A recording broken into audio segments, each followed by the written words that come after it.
park's a tribute to their memory, but it's also a tribute to the bravery and tenacity of the parents, the spouses, the siblings, and the children who love and remember them and who refuse to give up until they get the truth and the justice they deserve. To those families, your relentlessness, your determination has made a difference.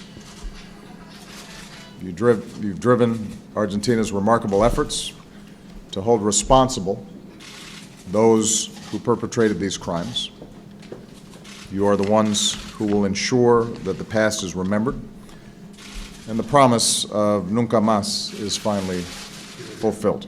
It takes courage for a society to address uncomfortable truths about the darker parts of its past. Confronting crimes committed by our own leaders, by our own people.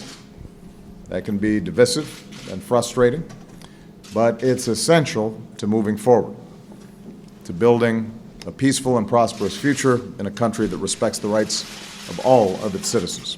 Today we also commemorate those who fought side by side with Argentinians for human rights. The scientists who answered the call from the grandmothers of the Plaza de Mayo to help identify victims in Argentina and around the world.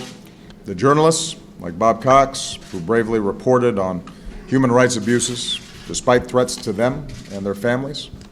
The diplomats, like Tex Harris, who worked in the U.S. Embassy here to document human rights abuses and identify the disappeared. Like Pat Darien, the Assistant Secretary of State for Human Rights for President Jimmy Carter, a president who understood that human rights is a fundamental element of foreign policy. That understanding is something that has influenced the way we strive to conduct ourselves in the world ever since. There's been controversy about the policies of the United States early in those dark days, and the United States, when it reflects on what happened here, has to examine its own policies as well and its own past. Democracies have to have the courage to acknowledge when we don't live up to the ideals that we stand for, when we've been slow to speak out for human rights, and that was the case here. But because of the principles of Americans who served our government, our diplomats documented and described many instances of human rights violations.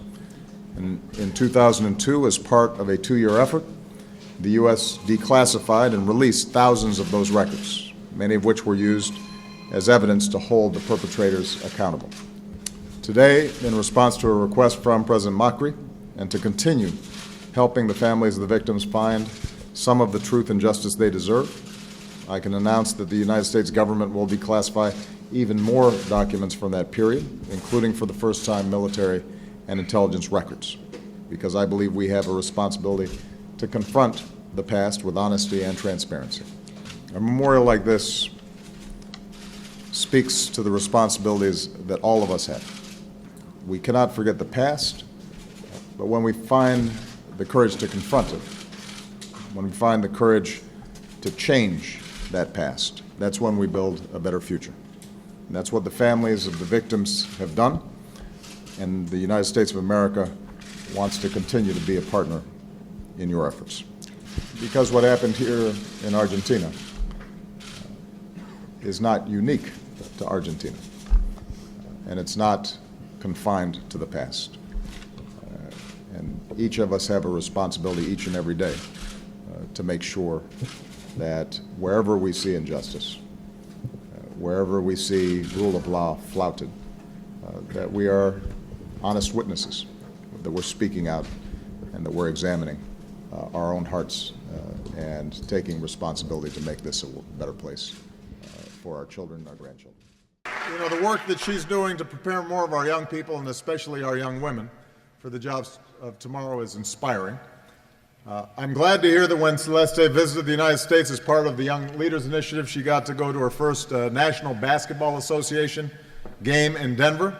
I don't think Ginobili was playing, but I can confirm that he is not only a nice guy, but also one of the best players in the world and a proud Argentinian, so he is a great champion.